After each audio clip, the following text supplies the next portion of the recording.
बिस्मिल्लाहिर्रहमानिर्रहीम। जो टॉपिक आज मैंने डिस्कस करना है वो है evolutionary changes in mode of locomotion in vertebrate. कि ये जो जितने वर्टिब्रेट्स हैं यानी हम बात करें अगर फिशेस से लेकर मैमल्स तक, यानी फिशेस हैं जी, इसके बाद अगर बात करें एम्फीबियंस हैं, रेप्टाइल्स हैं और बर्ड्स हैं और मैमल्स हैं, इन तमाम को हम वर्टिब्रेट्स नाम देते हैं। तो वर्टिब्रेट की जो लोकोमोशन है उसमें किस तरह की एवोल्यूशनरी चेंज हुई, ग्रुप किस तरह की अडाप्टेशन करते रहे कि उनमें जो लोकोमोशन के तरीक़ाकार हैं वो वेरी होते गए। देखिए, पहली बात तो ये जहन में रखें कि जितने वर्टिब्रेट्स हैं, ऑल वर्टिब्रेट्स जो हैं, इनका बॉडी का जो प्लान है वो सेम है, यानी कॉमन बॉडी प्लान है। हाँ, ये हुआ है कि इनका जो आम तौर पे जो स्केलेटन है, लेकिन डिफरेंट ग्रुप में इनका जो बेसिक बॉडी के पार्ट्स हैं वो सेम है, यानी बेसिक स्ट्रक्चर सेम है तमाम वर्टिब्रेट्स में।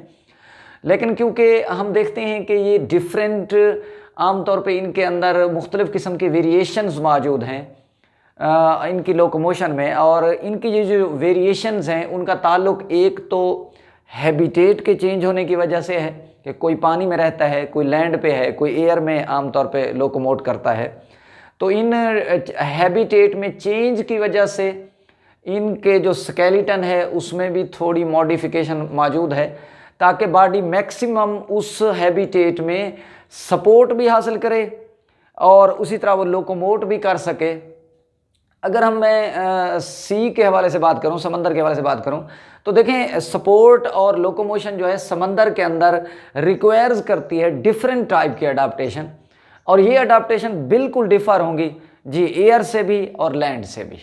मतलब कि अगर कोई एनिमल पानी के अंदर मौजूद है, समंदर के अंदर मौजूद है, तो उसकी जो वहाँ रिक्वायरमेंट्स हैं ताकि बॉडी को सपोर्ट भी मिले और बॉडी मूव भी कर सके, वो डिफ़र टाइप की होंगी एज़ कम्पेयर टू लैंड या एज़ कम्पेयर टू एयर की जब बात करें। इसी तरह मैं अगर सी फिशेज़ के हवाले से बात करूँ, कार्टिलेजिनस फिशेज़ की, यानी ऐसी फिशेज़ जिनके अंदर जो स्केलेटन है वो बोन की बजाय कार्टिलेज होता है। तो कार्टिलेज जो आमतौर पर फिशेज़ हैं, यानी उनमें से अक्सर फिशेज़ जो हैं, मोस्ट फिशेज़ जो हैं, इनकी जो मसल कंट्रैक्शन है उसकी वजह से बॉडी को प्रोपेल किया जाता है, धकेला जाता है, और जिससे बॉडी जो है वो फॉरवर्ड मूव करती है, आगे की जानिब जाती है। और ये मसल की जो कंट्रैक्शन है ये बॉडी की फॉरवर्ड, यानी फॉरवर्ड टू बैकवर्ड है, यानी आगे से मसल कंट्रैक्ट होना शुरू हो जाएंगे और बैक तक एक वेव्स की शक्ल में चलेंगे, और इस वेव्स की शक्ल में जाने की वजह से फिर बॉडी को जी आगे प्रोपेल किया जाता है, धकेला जाता है, और इस तरीके से एक एस बैंड की शक्ल में लोकोमोशन होगी। ये देखें, ये फिशेज जो हैं ये इस तरीके से, ये देखें मैं इस तरह बॉडी बना लूँ, ये एस बैंड की शक्ल में ये मूवमेंट होगी। अब कैसे कि हुआ ये है कि इनके अंदर जो मसल की कंट्रैक्शन है जो फॉरवर्ड से बैक की तरफ आती है, यानी आगे से पीछे की तरफ आती है, उसमें अल्टरनेटिव कंट्रैक्शन है। अल्टरनेटिव का क्या मतलब है कि मेरी उंगली को अगर आप समझ लें तो ये वाले मसल पहले कंट्रैक्ट हुए, बॉडी इधर मुड़ गई, ये वाले कंट्रैक्ट हुए तो बॉडी इधर आ गई, तो इस तरह एस बैंड की शक्ल में बॉडी मूव करेगी, क्योंकि alternative contraction of body muscle है। कि देखें, इधर से ये वाले मसल अगर इस साइड वाले कंट्रैक्ट होते हैं तो बॉडी देखें यूं चली जाती है, फिर इस साइड वाले कंट्रैक्ट होते हैं तो बॉडी यूं आ जाती है, तो एस बैंड की शक्ल में ये बॉडी मूव करती है। और ऐसी मूवमेंट को हम लैशिंग मूवमेंट कहते हैं, लहराते हुए मूव करना। और इस लहराने की वजह से फिर जो फिशेस की बॉडी है उसको डिराइव किया जाएगा फॉरवर्ड, उसे आगे धकेला जाएगा। और ये मैंने बात की कि इस तरह की एस बैंड की शक्ल में जो लोकोमोशन है ये कार्टिलेजिनस फिशेस में है, फॉर एग्जांपल जो डॉग फिशेस हैं और जो शार्क्स हैं। इसी तरह अगर हम लैंड पे आ जाएं तो जो मोस्ट लैंड के आमतौर पे वर्टिब्रेट्स हैं वो टेट्रापोड्स हैं जी। वो क्या हैं बेटा? टेट्रापोड्स हैं। टेट्रापोड का मतलब ये होता है कि 4 आमतौर पे फुटेड एनिमल हैं, या मैं यूं कहूं कि उनके 4 लिम्स और हैंड लिम्स मौजूद हैं, इन्हें टेट्रापोड्स कहते हैं। और इनमें आप देखते हैं कि अगर एम्फीबियंस और रेप्टाइल के हवाले से बात करें तो इनकी जो टांगें होती हैं वो बॉडी के साइड से निकली होती हैं। छिपकली को आपने देखा होगा कि दीवार में बैठी होती है, उनकी टांगें बिल्कुल बॉडी के नीचे नहीं होती हमारी तरह, जैसे हमारी टांगें या दूसरे जो एनिमल्स हैं मसलन गाय है, भैंस है, उनमें आप देखते हैं कि टांगें बिल्कुल बॉडी के नीचे लगी होती हैं। लेकिन जो हम रेप्टाइल्स की बात करें, एम्फीबियंस की बात करें, फ्रॉग की बात करें, तो इनमें आपने देखा होगा कि टांगें बॉडी के बिल्कुल नीचे नहीं होती, बॉडी की साइड से निकली होती हैं। जब साइड से निकली होती हैं तो इनका पेट ज़मीन के साथ, सरफेस के साथ, लैंड के साथ, दीवारों के साथ, रिंग के साथ चलता है। पेट भी साथ अटैच यानी मूवमेंट में हेल्प करता है। तो ऐसी मूवमेंट है तो वो एस वाली, लेकिन क्योंकि यहाँ बॉडी का पेट एब्डोमेन साथ ज़मीन के साथ लगता जाता है तो इसलिए ऐसी मूवमेंट को हम कहेंगे एस रिगल मूवमेंट। यानी एस बैंड का पैटर्न वही रह गया है, लेकिन अब रिगल करते हैं, यानी बॉडी को सरफेस के साथ टच करके जाते हैं। वजह कि इनकी जो टांगे हैं वो बिल्कुल बॉडी के नीचे नहीं है, इनके लिम्स बॉडी के नीचे नहीं है, इसी वजह से ये टांगों से बॉडी को, वेट को या बॉडी को ऊपर नहीं उठा सकते। इसी तरह एम्फीबियन और रेप्टाइल में जो गिर्डल्स हैं, यानी पेक्टोरल गिर्डल हैं या पेल्विक गिर्डल हैं, और जो लिम्स हैं, ये तमाम की होमोलॉगस स्ट्रक्चर्स हैं, ये होमोलॉग्स हैं, एक जैसे हैं। इससे ये जाहिर हो जाता है कि इनमें जो स्ट्रक्चर्स हैं वो फंडामेंटल हैं, बुनियादी तौर पर एक जैसी हैं, सिमिलर हैं, फंडामेंटल सिमिलैरिटीज़ हैं। इसी तरह अगर मैं पेल्विक गिर्डल के हवाले से बात करूं तो जो आगे वाले वर्टिब्रेट्स हैं, यानी मैं अगर बर्ड्स के हवाले से बात करूं या मैमल्स के हवाले से बात करूं तो इनमें जो पेक्टोरल गिर्डल हैं और जो पेल्विक गिर्डल हैं, यानी जो आम तौर पे कंधे हैं, ठीक है, इन्हें पेक्टोरल गिर्डल कहते हैं, और जो ये टांगे हैं इन्हें निकलती हैं जहाँ से, उन्हें कहते हैं पेल्विक गिर्डल। तो ये जो पेल्विक गिर्डल हैं ये यूनाइटेड फिर्मली, यानी बजाय ये आप इन्हें समझ लें ये कूले हैं, यानी ये पेल्विक गिर्डल हैं, बजाय ये कि बॉडी के साइड पे हों। देखें अगर यूँ साइड पे होंगे तो टांगें भी साइड पे होंगी। अगर ये आपस में ऐसे फिर्मली यूनाइटेड हो जाएं, ये देखें गिर्डल आपस में आके यूँ अटैच हो जाएं, यूँ ऐसे अटैच हो जाएं, जब फिर्मली अटैच हो जाएंगे तो टांगें पहले जो बॉडी की साइड पे थी, इनके आपस में फ्यूज़ होने की वजह से टांगें बिल्कुल बॉडी के नीचे आ जाती हैं। तो इसका फ़ायदा ये होता है कि ये अब लेग्स की मदद से अपने बॉडी वेट को उठा सकते हैं। और इनका जो आमतौर पे पेल्विक गिर्डल है, फिर वो sacral region of vertebral column का जो आखिरी रीजन है सैक्रल रीजन के साथ ये फ्यूज्ड हो जाते हैं। और फिर आप देखते हैं कि जो पेल्विक गिर्डल है उसमें 3 किस्म की कार्टिलेजिनस बोन्स होती हैं, आपने पहले भी पढ़ी हुई हैं। उन्हें हम इलियम, एस्कियम और प्यूबिस नाम देते हैं। तो ये पेल्विक गिर्डल के अंदर ये 3 बोन मौजूद हैं, और 3 बोन जहाँ आके मिलती हैं वहाँ एक डिप्रेशन बनता है, एक गड़ा सा बनता है, और उस डिप्रेशन को नाम देते हैं एसीटाब्यूलम।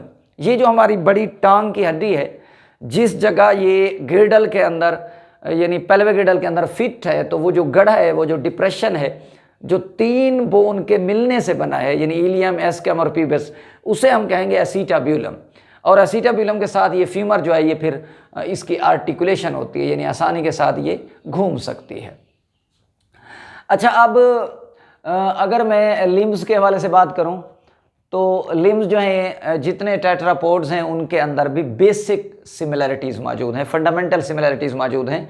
और अगर मैं टेट्रापोड्स की लिम्स के हवाले से यूँ भी बात करूं कि बेसिक सिमिलैरिटीज़ तो हैं, लेकिन जो आम तौर पे प्रिमिटिव टेट्रापोड्स हैं, जिन्हें हम जितने प्रिमिटिव टेट्रापोड्स हैं इन्हें पेंटाडक्टाइल कहते हैं। पेंटाडक्टाइल का मतलब होता है 5 उंगलियों वाले हैं, यानी इनमें 5 फिंगर होती हैं, 5 फिंगर होती हैं, पेंटाडक्टाइल्स हैं।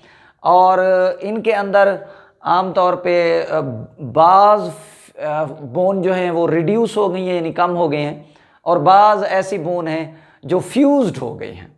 तो इससे उनके जो स्केलेटन है उसमें वेरिएशन आती है। और अगर मैं मैमल्स के हवाले से ख़ास तौर पर बात करूं तो मैमल की जो लोकोमोशन है उसमें आपको पता है कि लेग्स अहम किरदार अदा करती हैं। और ये जो लेग्स हैं ये प्रोजेक्ट बीनीथ द बॉडी, इन टांगों को बॉडी के बिल्कुल नज़दीक लाया गया है और नीचे लाया गया है, ताकि इससे बॉडी को एक तो सपोर्ट इफेक्टिव मिले, और दूसरा ये है कि मैमल आसानी से लोकोमोट कर सकें। अगर मैं रनिंग मैमल्स में बात करूं तो उनकी जो स्ट्राइड लेंथ है, यानी लंबे कदम लेने की जो सलाहियत है, उसे स्ट्राइड लेंथ बोलते हैं। और दूसरी जो पावर है, इस चीज़ को इंक्रीज़ किया जाता है, यानी हम लंबे कदम लें, और दूसरा आम तौर पे जो हमारी पावर है वो भी इंक्रीज़ हो जाए। तो इससे हम करते क्या हैं, ये जो हमारा स्पाइन है यानी रीढ़ की हड्डी है, हम इसके अंदर आर्क बनाते हैं, तो इसकी आर्किंग कैपेसिटी होती है। आपने कभी आमतौर पे स्पोर्ट्स वगैरह गेम्स में देखा होगा कि जो रेस लगाने वाले खिलाड़ी होते हैं वो जब पॉइंट पे ठहरे होते हैं वो ऐसे सीधे नहीं ठहरे होते, वो उन्होंने स्पाइन को, रीढ़ की हड्डी को ऐसे आर्क बनाया होता है, ऐसे मोड़ा होता है, आर्क बनाया होता है। अब इस आर्क बनाने से क्या होता है कि जब स्पाइन ऊपर हो जाएगा तो टांगें जो हैं, लेग जो हैं, वो सही एक्सटेंड हो सकती हैं, वो ज़्यादा फैल सकती हैं।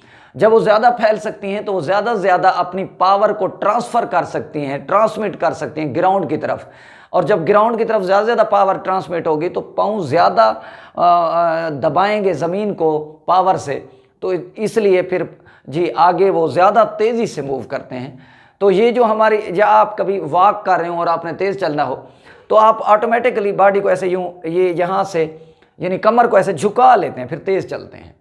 तो अब आपको समझ आ गई कि ये हम झुकाने का जो प्रोसेस है उसमें क्या होता है कि जो स्पाइन है वो आर्क बनाता है, यानी खाम बनाता है, मुड़ता है, और इसकी वजह से टांगें ज़्यादा एक्सटेंड हो सकती हैं, ग्राउंड पर ज़्यादा पावर लगा सकती हैं। अच्छा, ये तो मैंने आमतौर पे रनिंग मैमल्स के हवाले से बात की कि उनकी जो आर्किंग कैपेसिटी है ये अहम किरदार अदा करती है। और इसी तरह जितने टेट्रापोड्स हैं उनमें 3 टाइप्स की जो फ्लाइट हैं वो देखी गई हैं। एक को हम कहते हैं टीरोडेक्टाइल्स, ये रेप्टाइल्स थे, टीरोडेक्टाइल जो उड़ते थे। दूसरे बर्ड्स हैं और तीसरे मैमल्स हैं जिनमें बैट वगैरह शामिल हैं जो उड़ने का अहम किरदार अदा करते हैं।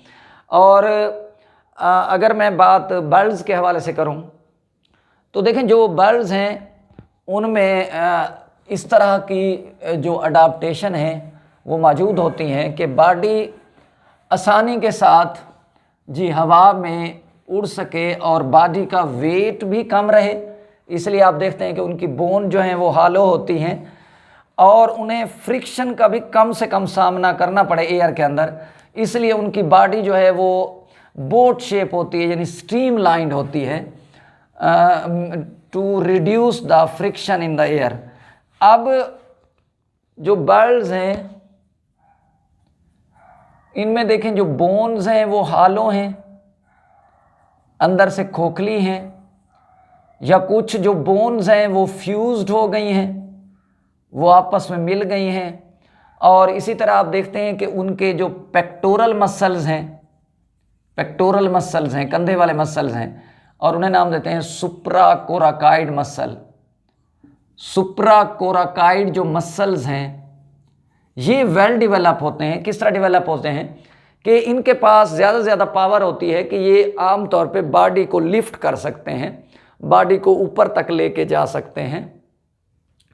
और ये जो सुप्राकोराकाइड मसल्स हैं ये एक ख़ास ओपनिंग से गुजर के अटैच होते हैं कील के साथ, यानी इनका जो स्टर्नम है वो कील की फॉर्म में होता है। और आपने पढ़ा था कि कील जो है ये site of attachment of supracoracoid muscle है।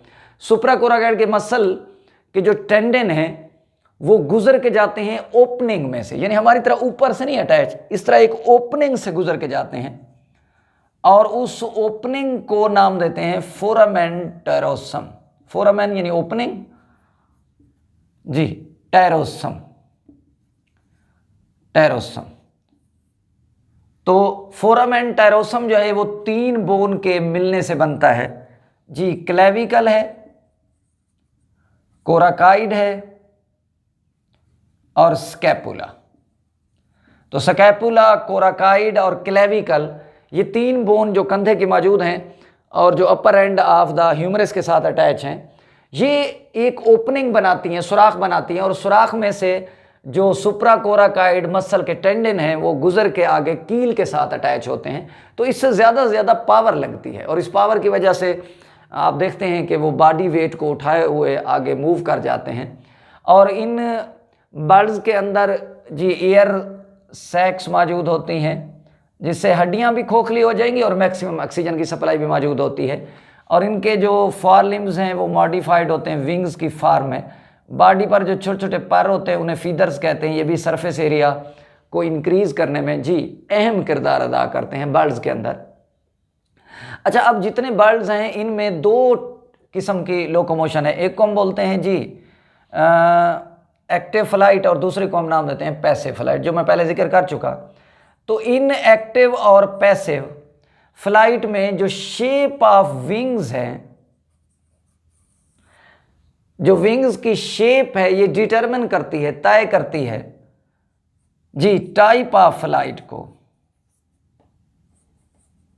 कि किस किस्म की बर्ड जो है वो फ्लाइट करेंगे। जी मैंने बात की कि जो शेप ऑफ विंग है, यानी परिंदों के अंदर जो परों की शेप है ये तय करती है टाइप ऑफ फ्लाइट को and also speed of flight. यानी एक स्पीड को तय करेगी कि कितनी स्पीड से उड़ेंगे, दूसरा किस तरह की फ्लाइट करेंगे, एक्टिव करेंगे, पैसिव करेंगे।